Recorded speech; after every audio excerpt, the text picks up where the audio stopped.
Shabbat Shalom, Parashat Korach. I love this week parasha, and I think I love it because it's really going down in the midst of the most basic formation of the people of Israel. How could this person, Korach, that we know he was a smart person, how did he thought that he can challenge the leadership of Moses? There are many ways to look at the story, and I can tell you that this story, even Rashi describes, it's the story that can be showed with so many different faces and so many different explanations. And I wanted to try to look at the story of Korach and maybe try to put some sense in it, maybe from a different angle than what we're used to. The small, minor, simple explanation of Korach, and that's what you will tell the kids, it was jealous. You see somebody gets to be the ruler, to be the king, to be the leader, and you're not. So you're just jealous of him, and then you try to provoke against him, challenge him. It works, it doesn't work, and you continue. But the reasoning behind it is actually completely different. Because Korach describes in a very, I would say, passionate explanation that says, we are all holy. And he has something true in it. If all of the people are holy, and all the people of Israel that came from Egypt heard God speaking to them in Mount Sinai, why you, Moses, are different? Why Aaron? Why are you different than everybody else? And the Midrash gives this beautiful story, a backstory, that challenges even something more profound in the leadership of Moses. And he says as follows. He says that there's actually an expression that came from it. Moses and the elders stand there, and then Korach comes and begins to challenge Moses with questions. He asked him this. He asked, there's the mezuzah, the one thing, the scroll you put on the wall, the door on your door. Is a house filled with holy book and scrolls of Torah. Is the house still needs this small parchment? Okay, and then he asked something else. If you have tzitzit, right? We know that in our tzitzit we need to have one blue thread. And he asked, if we have a tzitzit, the whole thing it's blue. We still need one thread that's going to be blue? This expression, talit shekulat chelet, became this a garment that is all blue, that someone that is perfect. And he challenges this Moses, and according to the Midrash, Moses is a bit hesitant about the answer, is a bit, I would say, even shocked from the question. It's an interesting question, right? A house full of books, holy books, does it need this mezuzah? Anyway, he doesn't know the answer, or he gives an answer that is yes, and Korach ridicules it, laughs at it. He says it doesn't make sense. If you have a house full of those holy books and scrolls, why would you need something small like that? If everything is blue with chelet, why do you need this extra thread? And he goes on and continues to hear about those challenges that Korach faces with Moses. And we read this and we try to understand what was really the essence. What do you want to prove, Korach? So the number one that is being challenged is, of course, the potential and the reality. Korach got confused. It is true that everybody is holy, but there's a big difference between somebody who is holy in potential and in reality. The fact that everybody heard what they heard on Mount Sinai gave them the potential to be holy, but how much you are doing to become this holy person? You just got confused. Sometimes in life we think that we want to practice holy things. We're practicing things that are much more, I would say, profound and holy than where we really are. Why do you go and try to take yourself positions of holiness when you're not following the basic rules? And in that way, Korach breaks the scenario.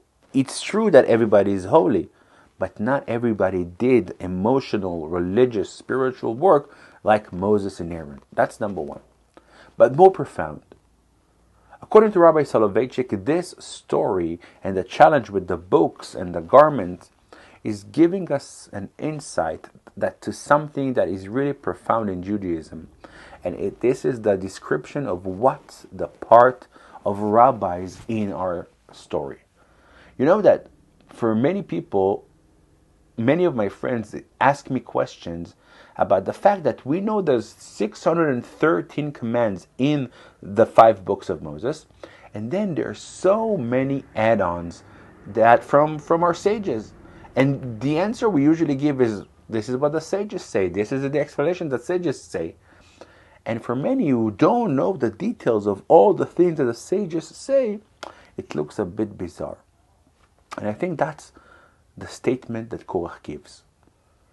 He talks about this description of a question that in the first sight you look at it, with books and mezuzah, it sounds logic.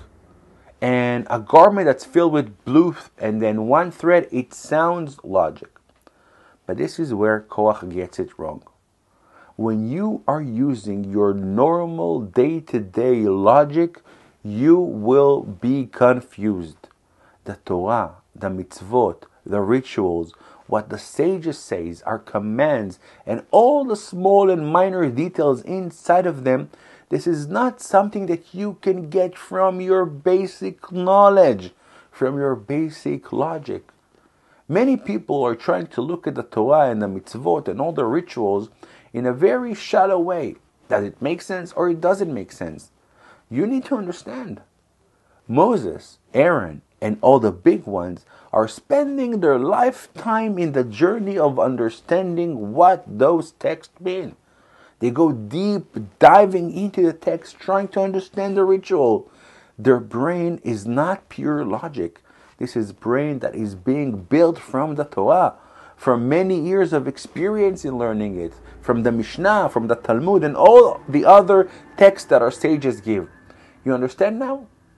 Korach basically questioned the very small insight of what does it mean to be a rabbi in Israel.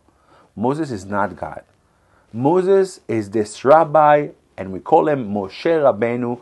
Moses is the rabbi that gives the Torah through God to the people. And people, by tending to be people, they don't want to work hard. They read a bit and they think they know everything.